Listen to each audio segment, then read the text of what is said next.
Magandang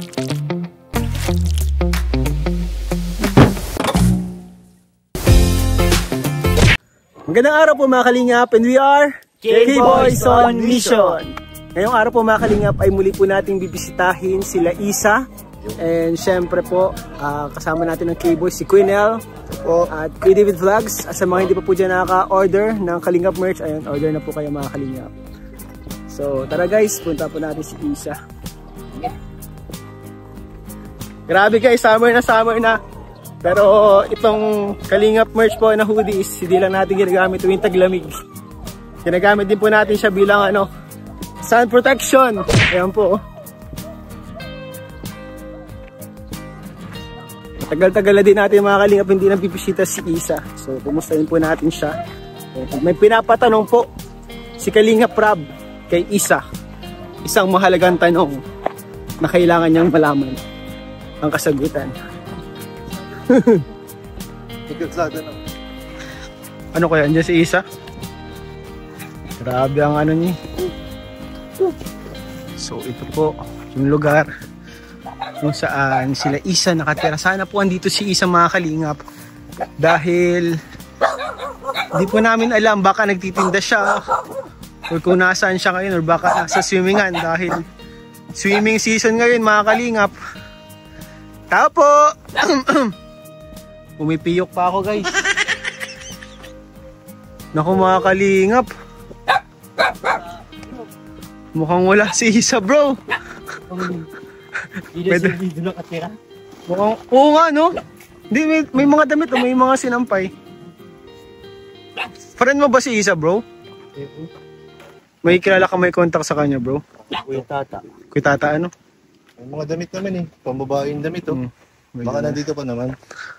Anuhin natin guys, kontakin po muna namin si Isa mga Kalingap dahil wala po siya sa ngayon. Grabe ang ganda dito sa lugar nila Isa guys. Ayan po. Ilog yun. Baka nasa ilog bro. Punta na. Baka nagsiswimming. Baka nagsiswimming bro. Baka nagsiswimming mga Kalingap. So ayun guys, kontakin muna po. Uy hala, ano yan? Ano yan bro? Ano yan? Ba't may ganyan dyan? Wala. Ang bihira guys, ano kaya ito mga Kalingap? Damit na natin. Tao po!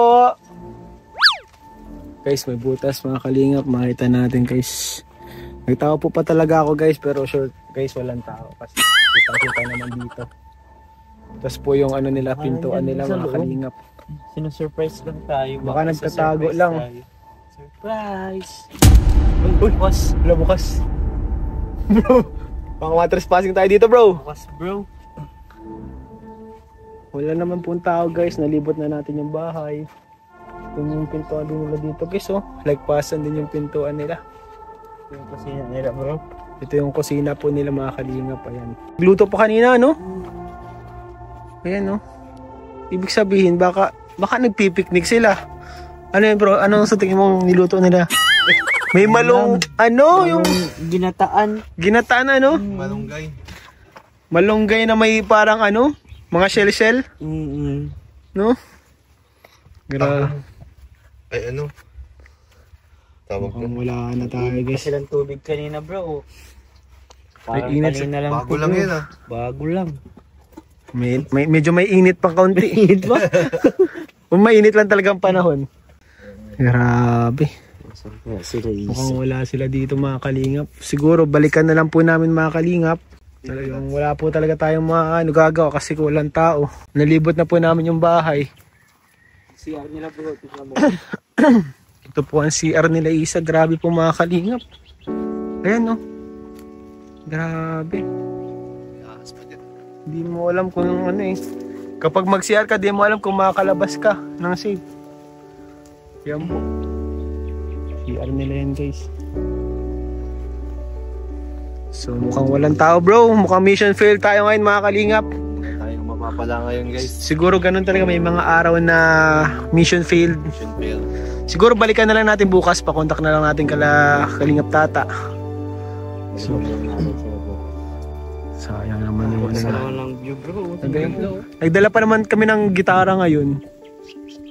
Ayun guys Ito yung view nila dito guys. Nagdala pa naman kami ngayon ng ano, gitara para mag-music sana tayo habang nagkakape. Kanta-kanta sa Dito tayo magkakape, oh. Diyan sana, oh. Sayang na. Grabe. Yung mga ganyang ano, kanta. Ito, oh, lalagyan ng pagkain. Nilalagay yung mga ano, tinatago. Wala guys. Tara na. Tara na.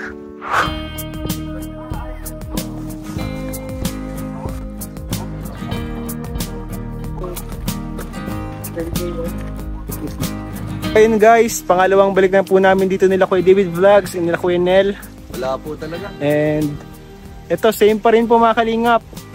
Wala pa rin pong tao. So meron po ditong bike, pero wala pong tao sa loob. Mga kalingap, kung makikita nyo dun guys. Pakita natin. Ayan po, wala pong tao sa loob guys.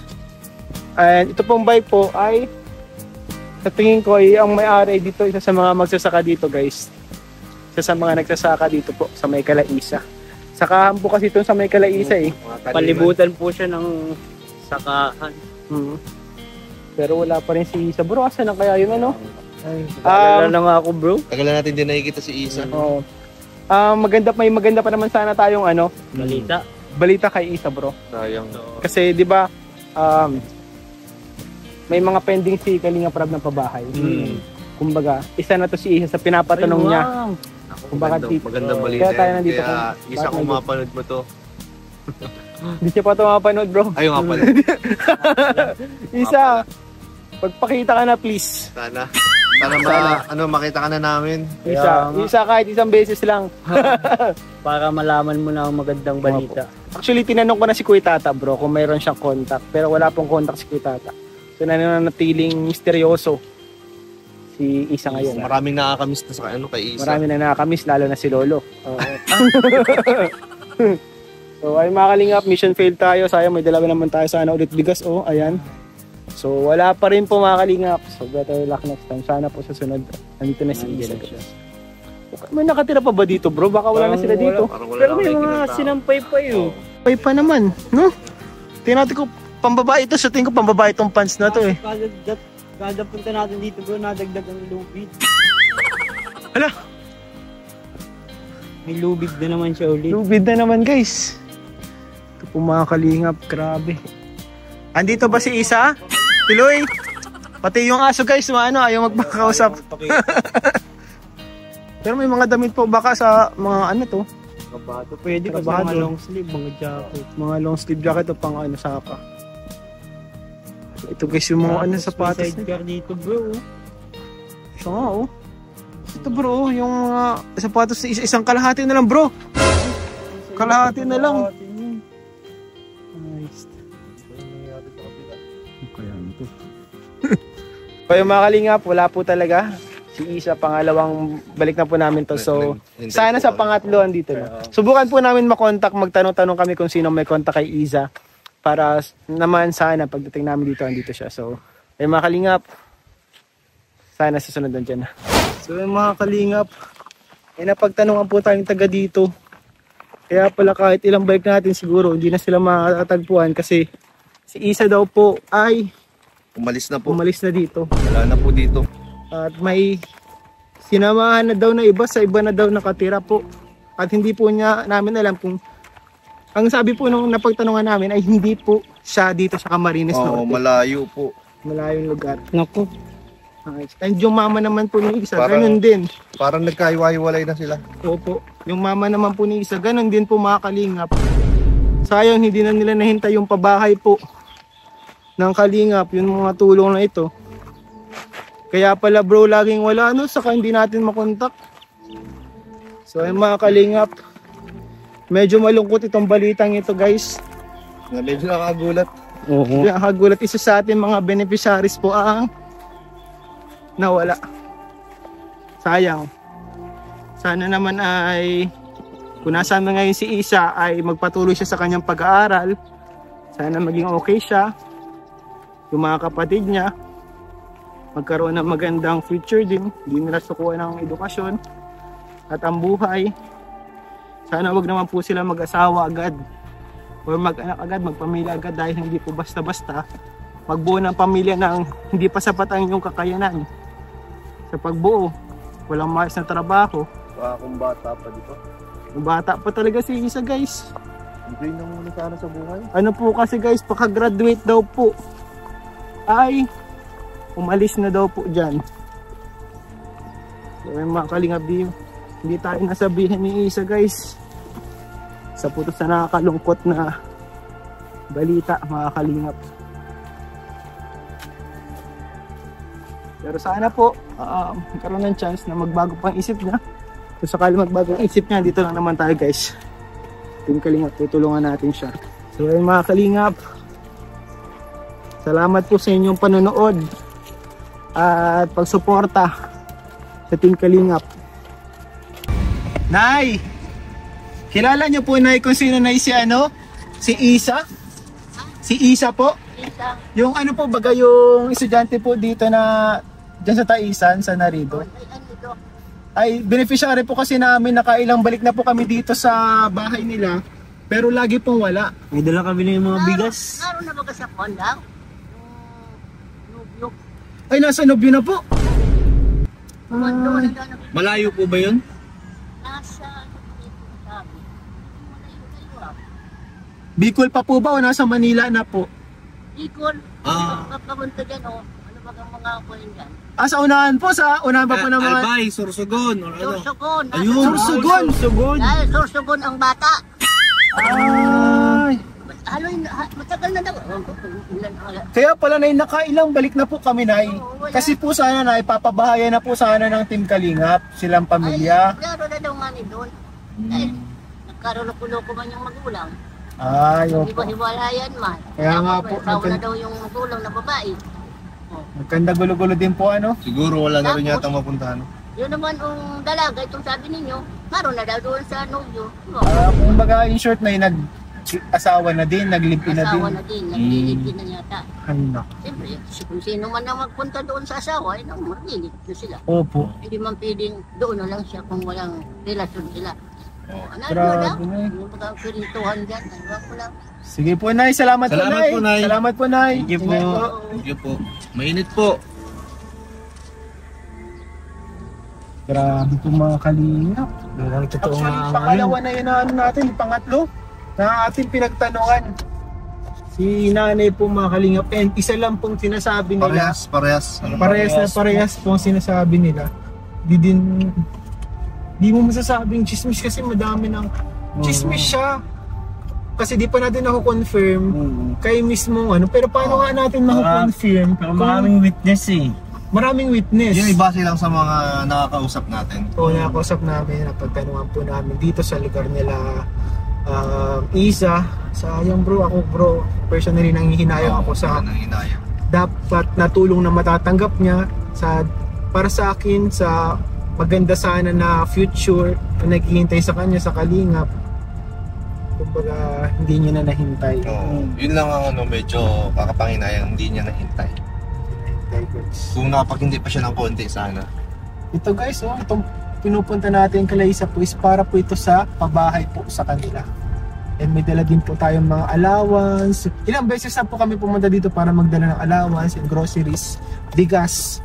Tapos para sa papabahay nila, lupa, maano na tayo guys, matanong-tanong na tayo.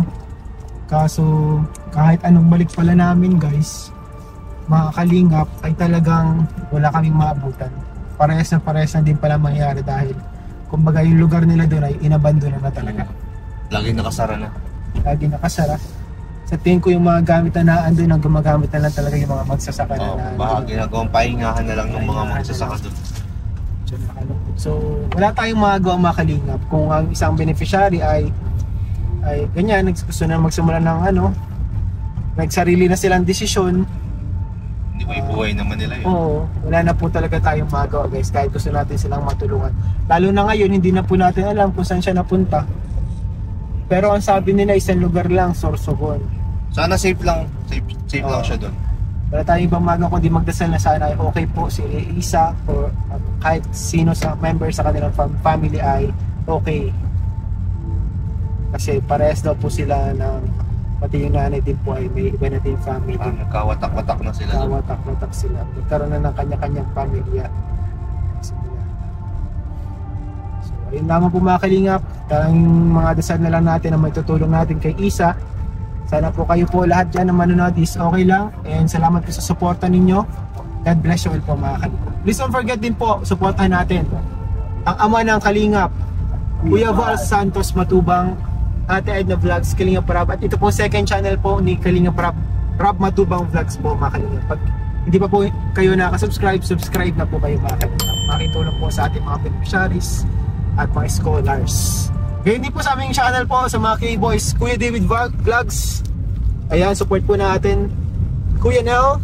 Maraming salamat po. And Kalingap Ian. Ma-appreciate namin na sobra ko yung 607,000 subscribers na Rab Matubang Vlogs ay mag-subscribe din sa ating channel. At manood. At manood. Mga Kalingap, salamat po sa inyo lahat. God bless you all po. Bye-bye. Bye-bye.